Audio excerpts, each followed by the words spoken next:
Olá, queridos alunos, queridas alunas do sexto ano. Estamos aqui para a nossa 11ª aula. Olha como o tempo está passando rápido, né? Não vamos esquecer que estamos pela TV aberta, pela internet e também pelo aplicativo. As nossas aulas estão acontecendo e eu tenho visto pelos textos que vocês me mandaram, os recadinhos que vocês estão me mandando, que vocês estão trabalhando bem, que vocês estão aprendendo, que estão dando retorno, é isso mesmo, né? A situação não é a melhor, gostaríamos de estar lá na nossa sala de aula com vocês, não podemos, vamos por aqui até o tempo que for necessário. Vamos lá? A nossa aula, então, é de reestruturação de texto, continuando a aula passada, a aula 10, que nós conversamos. Nosso texto, o texto do nosso colega não pode ser para a gente fazer coisa feia com ele. Pelo contrário, é para aprender com ele. Vamos lá? Nossos objetivos de aprendizagem, né, estão aqui. E eu agora já começo dando um trabalhinho para você, dando um momento para você responder uma questão. São exemplos de textos narrativos. Lembra que nós falamos que tem 5 elementos numa narrativa? Tem que ter personagem, o tempo, o espaço, o narrador e o que mais? E o enredo, que é a nossa historinha. Vou deixar alguns minutinhos para vocês e a gente já retorna então para ver se você acertou. Eu tenho certeza que você vai acertar. Vamos lá!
E aí?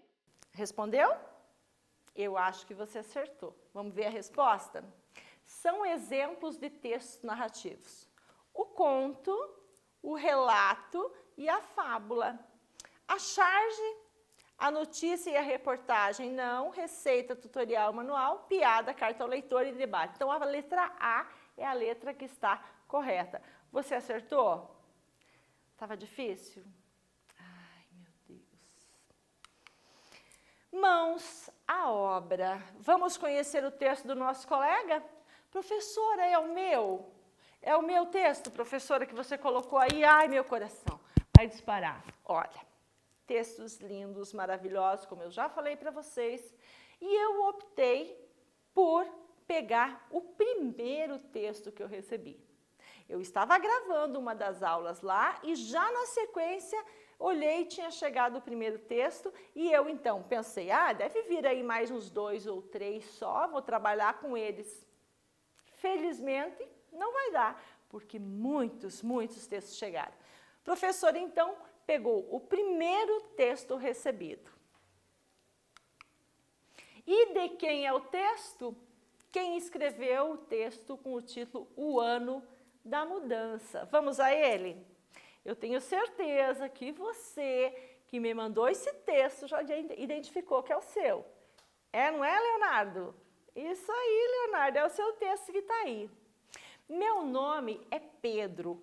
Morava em uma pequena cidade. Eu era feliz. Até que um dia, em que as flores começaram a desabrochar, meu pai foi despedido do trabalho. Quando estava lendo o jornal, viu um emprego, mas ficava em outra cidade. Tivemos que nos mudar para a cidade grande. Fiquei nervoso com a nova escola. Quando entrei na escola, todo mundo ficou feliz em me ver. Nessa hora, sabia que eu ia adorar a escola. E o que era medo dentro de mim se transformou em felicidade em descobrir um mundo novo. Olha a sua letrinha, Leonardo.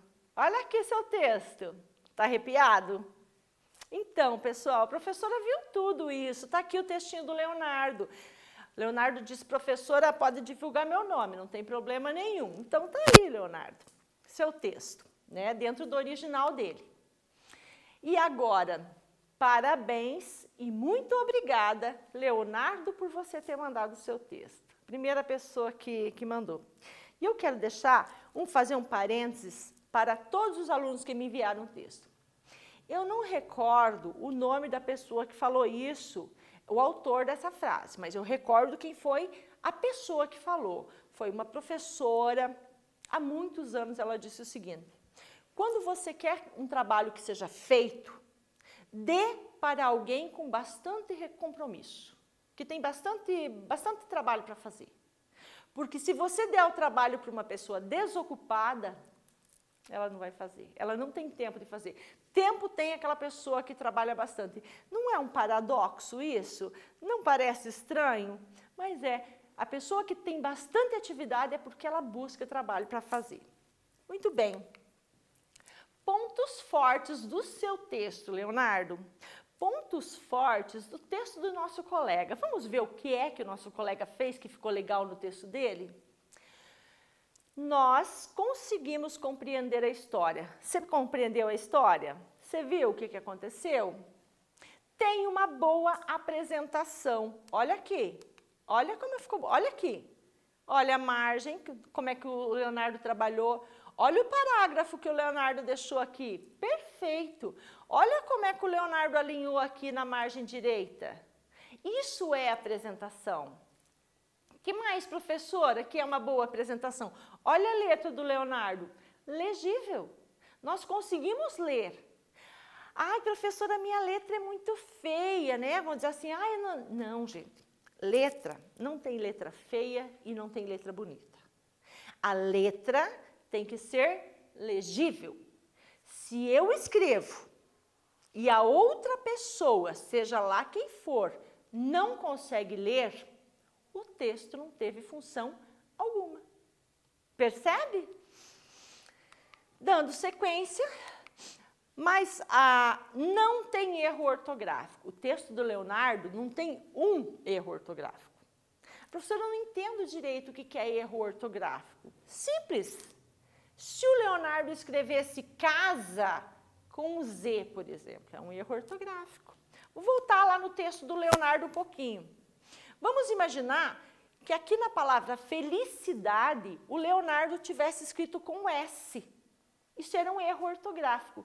No texto do Leonardo, não tem nem um erro ortográfico. A professora não corrigiu nada, do jeitinho que está lá, foi colocado aqui para vocês, tá? Mais pontos fortes do trabalho do Leonardo. Pontuação bem feita e pertinente. Professora, eu nem uso mais vírgula, porque lá no ponto, por exemplo, eu nem uso, porque no WhatsApp eu não uso, professora. Oi? Nós estamos na escola para aprender a escrever no WhatsApp? Não. Nós estamos na escola para aprender a escrever conforme a norma padrão da língua. E o Leonardo coloca a pontuação certinha. Ele marca o tempo no texto. Lembra que eu falei para vocês? Tem que marcar o tempo. E quanto é que está o tempo marcado no texto do Leonardo? Quando as flores começaram a desabrochar. Flor desabrocha quando? No inverno? No outono? No verão? Não, professora. Na primavera, exatamente. Você viu que o Leonardo marcou isso no tempo dele? Tá lá, lindo, né? Lindo, quando as flores começaram a desabrochar. Colocou os personagens. Quem são os personagens desse texto? Meu pai e eu. Legal, né? Escolheu a narração em primeira pessoa. Professora, eu não entendo direito esse negócio de primeira pessoa. Quando você fala, eu não entendo direito.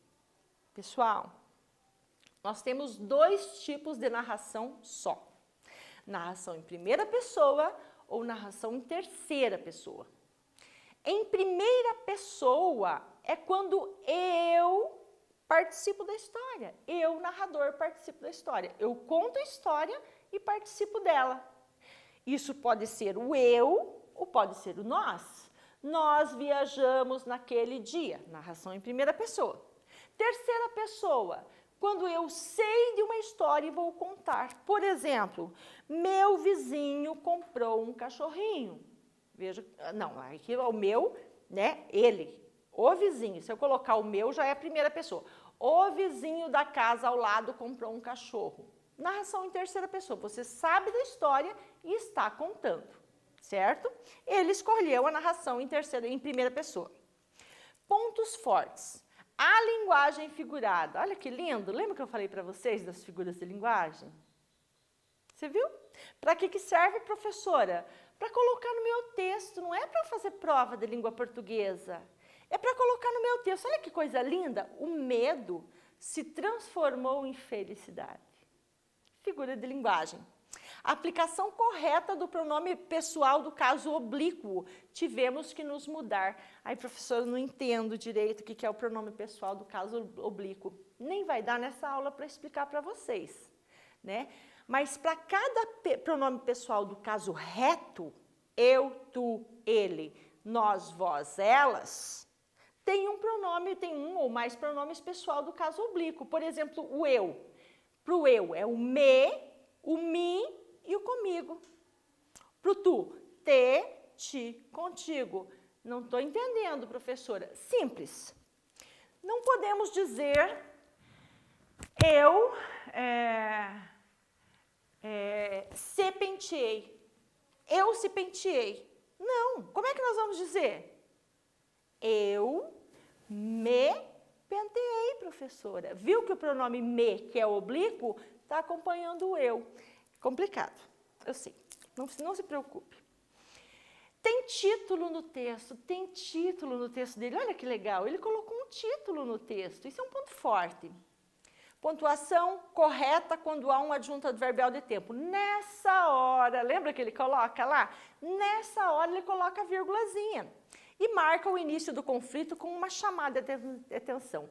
Quando estava lendo, ele chama a atenção do leitor quando ele coloca assim, ó. Quando quando estava lendo, ele mostra que as coisas estavam normais, o pai triste porque o tio havia perdido o emprego, mas ele pega o jornal. Quando ele estava lendo, surge aí uma novidade. É o início do nosso conflito, ok? Agora vem uma tarefinha para você. Não é um elemento da narrativa, eu já falei para vocês. Temos 5, vocês sabem quais são. Leia aqui e veja o que não é um elemento da narrativa e a gente já volta para ver se você acertou. Eu tenho certeza que acertou, vai acertar, porque essa daí está muito fácil.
Respondeu?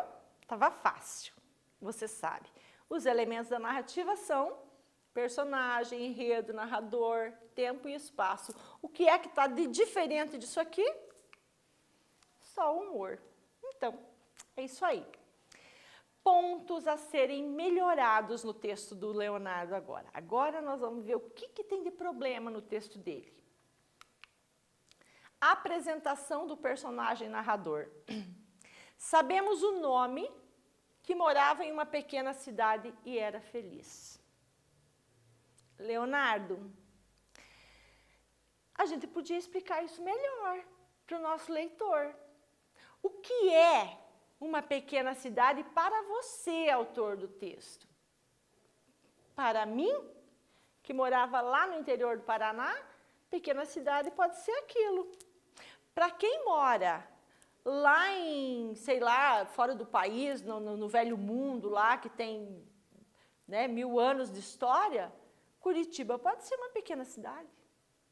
Para quem mora lá no interior onde eu morava, e mora mais no interior ainda, pequena cidade pode ser lá. Então, como que eu vou saber o que é uma pequena cidade se você não me contar, Leonardo? E era feliz. Muito bem. O que é felicidade?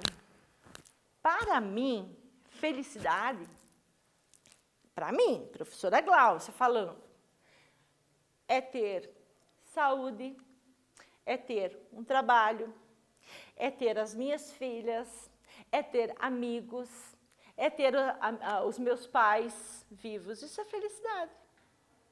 Será que, para você, isso é ser feliz? Para mim, ter uma cama que eu possa deitar de noite é felicidade. Para mim, ter comida na mesa, né? Ter comida para pôr na panela é felicidade. Para mim, poder estar trabalhando aqui com vocês, com 50 anos de idade, com 30 anos de profissão, isso é felicidade. Percebe? E para você? Poderia ser mais detalhado. Como fazer? Reestruturando. Contar a idade e as suas preferências por comida, brincadeira, matéria da escola. Contar o porquê a mãe não aparece na história, que ano escolar estudava, que hábitos tinha na cidade pequena, qual era a sua rotina. Olha quanta coisa nós podíamos ter colocado nesse texto. Contar também o porquê era feliz na cidade pequena. Como as pessoas se relacionavam lá? Como eram os hábitos culturais, as festas, as rezas, as comemorações? Porque o país, o Brasil, é um país muito rico, né? Então, por exemplo, tem gente que festeja 3 dias de festa, comendo, bebendo, conversando, tal. Isso é um tipo de festa. Tem gente que faz festa só no Natal, sei lá. Rezar. Tem gente que não reza, não sei nem rezar, professora. Tem gente que não sabe rezar, tem gente que sabe rezar. É riquíssima a nossa cultura. Como era lá nessa comunidade da sua cidade pequena? Sobre o personagem pai. Nós não sabemos nada do personagem pai. Que idade o pai tinha? Ele era uma pessoa de 50 anos, como a professora Glaucia? Ele era uma pessoa de 30 anos? Ele era uma pessoa de 40? Não sabemos. Até a idade já vai trazer para nós um tipo de conhecimento. Por exemplo, uma pessoa muito jovem quando é pai, tem o mesmo comportamento de uma pessoa com mais idade quando é pai? Qual era a profissão do pai? Que profissão ele exercia? Ah, professor, ele era sapateiro. Pois é, mas a gente não sabia, né? Por que fora despedido? Ah, professora, agora com essa pandemia aí, com essa quarentena, vai ter muita gente que vai ser despedida. Inclusive meu pai, meu tio, meu avô. Pois é, tem um motivo. Era porque ele era um mau profissional? Não. Por que ele foi despedido? O que aconteceu? Não sabemos. Ajudava o seu pai? Ajudava nas atividades escolares? Dava bons ou maus conselhos? Que características físicas e psicológicas ele tinha? Ah, professora, não entendi. Agora eu não entendi esse negócio de física e psicológica. Vamos ver aqui a importância do adjetivo. Psicológica. Ele era alegre, ele era triste, ele era bem-humorado, ele era mal-humorado, ele era calado, extrovertido, mandão, carinhoso, briguento, amoroso. Olha a importância do adjetivo. Se eu dissesse para você agora, o Leonardo, olha só, Leonardo, estou fazendo uma brincadeira com você, se me dá uma licença? Tá. O Leonardo é mal-humorado, calado, mandão, briguento. Você vai fazer uma ideia de como é o Leonardo, por meio do adjetivo. Você vê a importância do adjetivo no texto? E ele traz para nós a função de caracterizar, de dar o recado para o nosso leitor de como é que é. Agora, se eu falar que o Leonardo, o autor do nosso texto, é alegre, é bem-humorado, é carinhoso, é amoroso, você viu que diferença que dá? Só o adjetivo é que é capaz de trazer isso para a gente. Características físicas agora. Papai era alto, baixo, louro, moreno, cor dos olhos. Ou seja, aquilo que nós percebemos por meio dos nossos 5 sentidos. Tato, visão, olfato, paladar, audição. É por meio dos nossos 5 sentidos é que nós vamos dar as características físicas. As psicológicas, não. As psicológicas nós temos que conhecer as atitudes da pessoa para entender como é que ela é. Portanto, temos uma atividadezinha para você. Os adjetivos no texto servem para... Leia as respostas, vou te dar alguns minutinhos e você responde e nós chegamos na sequência para ver se você acertou. Eu acho que você vai acertar.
Respondeu? Acertou? Eu acho que sim. É isso. O adjetivo serve para dar sentido àquilo que se apresenta. É por meio do adjetivo que eu vou conhecer ou o personagem, ou o espaço, ou enfim. O adjetivo manda bem, o adjetivo manda bem. Desafio 1. Leia o primeiro parágrafo e reestruture conforme as sugestões já dadas. Lembre-se de que no primeiro parágrafo do texto original, em 2 linhas, o narrador fez a sua apresentação. E sobre o seu pai, nada foi mencionado. Agora, podemos reestruturar assim, ó. 1 ou 2 parágrafos para o narrador autoapresentar-se. 1 ou 2 parágrafos para apresentar o seu pai. Então, vejam, daquelas 2 linhas, nós podemos transformar isso em 4 parágrafos, por meio da reestruturação do texto, com todas aquelas dicas que foram dadas ali atrás. Nossa reestruturação, pessoal, ela foi apenas iniciada. E o nosso tempo já está acabando. Que pena, né? Tantas coisas a gente podia falar do espaço, que já estávamos falando. Podíamos falar mais do tempo que foi marcado, né? Já pensou você falar das flores, das borboletas, do colorido, do perfume daquele lugar, das brincadeiras que essa criança, esse nosso personagem, podia fazer lá na sua cidade, que era uma cidade pequena. E nós sabemos, se ele era feliz, não tinha tanto adulto do mal lá, porque ele podia, de repente, brincar na rua.